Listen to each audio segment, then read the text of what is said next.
तो ए हमारे पास मैट्रिक्स क्या है, फिर से एक बार लिख रहा हूँ, A1J A1N, A21 A22 A2J A2N, AI1 AI2 AIJ AIN, AN1 AN2 ANJ ANN, ANN। ये तो मैंने क्या लिखा, ए मैट्रिक्स लिखा। अब एडजॉइंट लिखूंगा, तो एडजॉइंट के लिए क्या करना होगा, मुझे इसका ट्रांसपोज लेना होगा। तो ये क्या हो जाएगा C11, ये क्या हो जाएगा C12, ये क्या होगा C1J, दिस इज 1, और ये क्या हो जाएगा C1N। सेकेंड रो को सेकेंड कॉलम में चेंज कर दिया, C21, फिर क्या होगा C22, यहाँ से क्या होगा C2J, यहाँ क्या होगा C2N।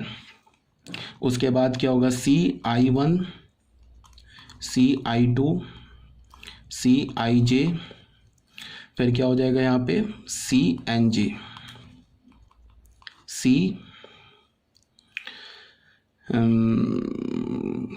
ये हो गया CI1 CI2 CIJ CIN, sorry this is ith रो को बनाया ना हमने, ith रो CIN हो जाएगा, सॉरी दिस इज IN। ये थर्ड रो लिया हमने CI1 CI2 CIJ CIN, ठीक तो है ये, सॉरी CIN, ये CIN लिखा है बच्चे, CIN यहाँ लिख देता हूँ मैं CIN, ठीक है। उसके बाद आ जाओ आप CN1, ये क्या हो जाएगा CN2, ये क्या हो जाएगा CNJ, यहाँ से क्या हो जाएगा CNN। ये मैंने क्या लिया है, इसका ट्रांसपोज ले लिया है, किसका, इस मैट्रिक्स का ट्रांसपोज लेके मैंने डायरेक्ट यहाँ पे एडजॉइंट ए लिख दिया, ठीक है। अब जरा तुम ध्यान से देखो चीज़ों को, दिख रहा है, विजिबल है, हाँ क्लियर है। यहाँ पे A इंटू एडजॉइंट ए कैसे निकालोगे, इसको मल्टीप्लाई करोगे। तो बच्चे अब यहाँ ध्यान दो, मल्टीप्लाई हम कैसे करते हैं मैट्रिक्स को, पहला जो मैट्रिक्स होता है उसका पहला रो फिक्स कर देते हैं, उस रो को पहले कॉलम के क्रॉसपॉन्डिंग एलिमेंट से मल्टीप्लाई करके ऐड करेंगे, फिर उसी रो को दूसरे कॉलम के क्रॉसपॉन्डिंग एलिमेंट से मल्टीप्लाई करके ऐड करेंगे, फिर इसी फर्स्ट ही रो को लास्ट जो कॉलम है उसके क्रॉसपॉन्डिंग एलिमेंट से मल्टीप्लाई करके पहले रो में लिख देंगे, ठीक है। ये काम करते हैं। फिर यहाँ से दूसरा रो उठाया, फिर फर्स्ट कॉलम के क्रॉसपॉन्डिंग एलिमेंट से मल्टीप्लाई करके ऐड किया, फिर दूसरे को सेकेंड कॉलम के क्रॉसपॉन्डिंग एलिमेंट से मल्टीप्लाई करके ऐड किया। तो अब जरा तुम ध्यान से देखो क्या यहाँ पे आएगा, ये जो डिटर्मिनेंट आएगा, ध्यान से देखो। पहला रो क्या लिखा हुआ है, A11 A12 से लेके A1N। इस पहले रो को अगर तुम पहले कॉलम के क्रॉसपॉन्डिंग एलिमेंट से मल्टीप्लाई करके ऐड करोगे तो हमें क्या मिलेगा, देखो A11 C11 A12 C12 dot dot A1J C1J A1N C1N। तो ये क्या मिल रहा है, एलिमेंट अपने क्रॉसपॉन्डिंग कोफैक्टर से मल्टीप्लाई होके ऐड हो रहा है ना।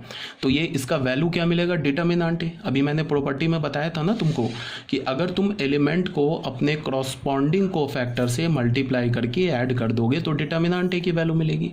और अगर तुम एलिमेंट को किसी भी रो कॉलम के एलिमेंट को किसी दूसरे रो कॉलम के एलिमेंट के क्रॉसपॉन्डिंग कोफैक्टर से मल्टीप्लाई करके ऐड कर दोगे तो हमें क्या मिलेगी, उसकी वैल्यू 0।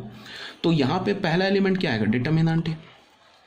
अब ये पहला रो लिया, अब दूसरा कॉलम उठाया, तो देखो ये तो एलिमेंट पहले रो का है, बट ये जो कॉलम कोफैक्टर है ना, ये सेकंड रो का कोफैक्टर है, ठीक है। तो एलिमेंट तो फर्स्ट रो का है, अगर तुम मल्टीप्लाई करोगे तो सेकंड रो के कोफैक्टर से मल्टीप्लाई होगा, वैल्यू क्या हो जाएगा 0। फिर फर्स्ट रो लो, उसको तुम अगर ith कॉलम के इससे मल्टीप्लाई करोगे, ith कॉलम के एलिमेंट से मल्टीप्लाई करोगे तो क्या होगा, एलिमेंट तो फर्स्ट रो का है बट कॉलम किसका है, ith रो का। ये जो है ना, ये लिखा हुआ कॉलम में, ये क्या किस में लिखा हुआ है, कॉलम में लिखा हुआ, बट ये कोफैक्टर किसका है, ये ith रो का कोफैक्टर है, ठीक है ना। देख लो रो है ना, बिकॉज कॉलम चेंज हो रहा है।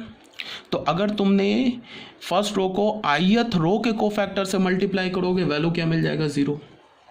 इसी प्रकार से लास्ट भी वैल्यू 0 मिलेगा, फिर यहाँ पे 0 आ जाएगा, फिर डिटर्मिनेंट ए आ जाएगा, फिर 0 आ जाएगा, लास्ट 0 मिल जाएगा, फिर यहाँ 0 आ जाएगा, फिर डिटर्मिनेंट ए आ जाएगा, फिर 0 आ जाएगा, लास्ट में 0 मिलेगा, सॉरी यहाँ डिटर्मिनेंट ए आएगा, ये 0 हो जाएगा, फिर हमें क्या मिलेगा 0 0 0, फिर डिटर्मिनेंट ए, फिर 0। इसी तरह से 0 0 0, लास्ट में क्या मिलेगा, एक्सट्रीम लास्ट में जाके डिटर्मिनेंट ए। ये थोड़ा यहाँ देख लो, ऐसे लिख देता हूँ, सॉरी, ए इंटू एडजॉइंट ए। ये क्या मिलेगा हमें, पहले डिटर्मिनेंट ए, फिर 0, फिर 0, फिर 0, ऐसे ऐसे करके 0, ठीक है, फिर 0, फिर डिटर्मिनेंट ए, फिर 0, फिर 0, लास्ट में 0, फिर 0, फिर 0, फिर डिटर्मिनेंट ए, फिर 0, लास्ट में 0, ऐसे मिलेगा 0 0 0, डिटर्मिनेंट ए 0, और लास्ट में क्या मिलेगा 0 0 0, फिर 0, लास्ट में डिटर्मिनेंट ए, ठीक है। अब तुम क्या देखो कि हर एक रो से या हर एक कॉलम से तुम डिटर्मिनेंट ए को कॉमन ले सकते हो।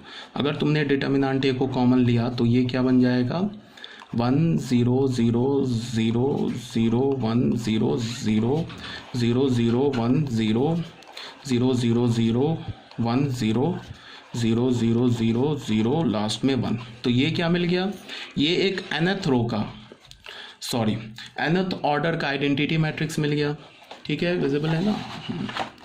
तो यहाँ से हमें क्या मिला, determinant of A into I N. Left hand side पे हमें क्या मिला, ए इंटू एडजॉइंट ए।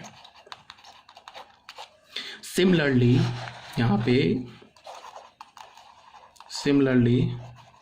अगर तुम adjoint A into det A matrix calculate करोगे तो ये भी तुम्हें determinant A into I N ही मिलेगा।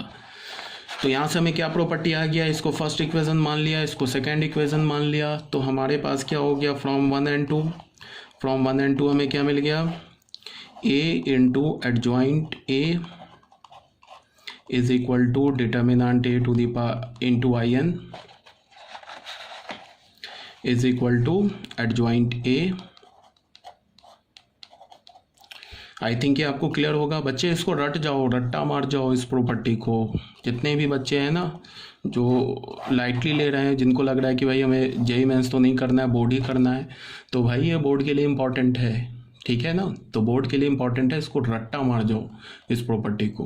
बोर्ड पे इसमें हर साल एक क्वेश्चन आता है, ठीक है। कैसा क्वेश्चन आता है, जब मैं भी थ्योरी के बाद जब क्वेश्चन सॉल्व करूँगा तो उसमें बता दूंगा।